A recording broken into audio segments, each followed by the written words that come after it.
ഒരു വസ്തുതയാണ്. അപ്പം അത്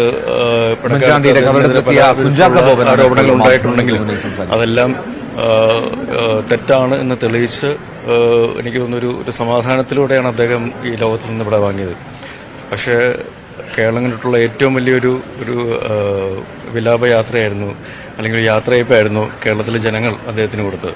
കേരളത്തിൽ നിന്നുള്ളതല്ല, ലോകമെമ്പാടുമുള്ള അദ്ദേഹത്തെ സ്നേഹിക്കുന്ന, അദ്ദേഹത്തിന് സ്നേഹം നേരിട്ടറിഞ്ഞിട്ടുള്ള എല്ലാ ആൾക്കാരും, ഒരു പൊതുസമൂഹം അദ്ദേഹത്തിന് നൽകിയത്. അദ്ദേഹത്തിൻ്റെ ഓർമ്മകൾ ഇപ്പോഴും ഒട്ടും ഒളിമങ്ങാതെ, അതിൻ്റെ പ്രഭാവം മങ്ങാതെ നിലനിൽക്കുന്നു എന്നതിനുള്ള തെളിവാണ് ഇവിടെ ഇത്രയും ആൾക്കാർ വരുന്നതും അദ്ദേഹത്തിൻ്റെ പറ്റിയുള്ള നല്ല വാക്കുകൾ പറയുന്നതല്ല. അപ്പോൾ ആ കൂട്ടത്തിലുള്ളൊരു വ്യക്തി തന്നെയാണ് ഞാനും. കുടുംബപരമായിട്ടും കുടുംബമായിട്ടുള്ള ഒരു അടുപ്പമുണ്ട്. അപ്പോൾ ഈ ഒരു ഓർമ്മ ദിവസം അദ്ദേഹത്തിൻ്റെ ഓർമ്മകൾ തീർച്ചയായിട്ടും ഏറ്റവും നല്ല സ്മരണകൾ മാത്രമാണ് അദ്ദേഹത്തെ പറ്റി എനിക്ക് ഇപ്പോഴുള്ളത്. എനിക്ക് വ്യക്തിപരമായ എന്തെങ്കിലും ഓർമ്മകൾ പങ്കുവയ്ക്കാൻ കഴിയും? പലപ്പോഴും പറഞ്ഞിട്ടുള്ള കാര്യമാണ്. എനിക്ക് തോന്നുന്ന ഒരു രാഷ്ട്രീയ പ്രവർത്തകൻ അല്ലെങ്കിൽ പൊതുപ്രവർത്തകൻ എങ്ങനെ ആവണം എന്നുള്ളതിൻ്റെ ഏറ്റവും വലിയ ഒരു ഉദാത്തമായ ഉദാഹരണമാണ് ഉമ്മൻചാണ്ടി സാറ്.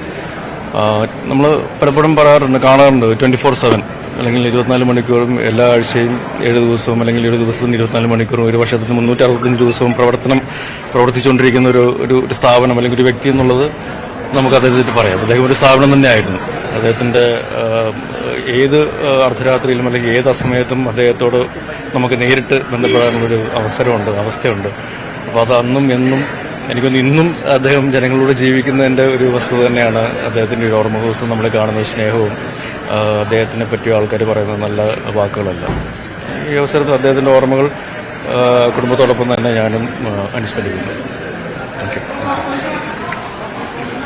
പുതുപ്പള്ളിയിലെ പള്ളിയിലെത്തിയതാണ് കുഞ്ചാക്കോ ബോബൻ. അവിടെ നിന്നുള്ള തത്സമയ ദൃശ്യങ്ങളാണ് ഇപ്പോൾ പ്രേക്ഷകർ കണ്ടത്. കുഞ്ചാക്കോ ബോബൻ പ്രതികരിക്കുകയാണ്. അങ്ങനെ പല മേഖലകളിൽ നിന്നുള്ളവർ, അത് രാഷ്ട്രീയ രംഗത്ത് നിന്നുള്ളവർ മാത്രമല്ല, സാധാരണ ജനങ്ങൾ മുതൽ ഇപ്പോൾ കുഞ്ചാക്കോ ബോബനെ പോലെയുള്ള ചലച്ചിത്ര പ്രവർത്തകർ, രാഷ്ട്രീയ നേതാക്കൾ, അതിൽ കക്ഷി വ്യത്യാസമില്ലാതെ തന്നെ ഇന്ന് ഉമ്മൻചാണ്ടിയുടെ അനുസ്മരണത്തിൽ പങ്കെടുത്തു.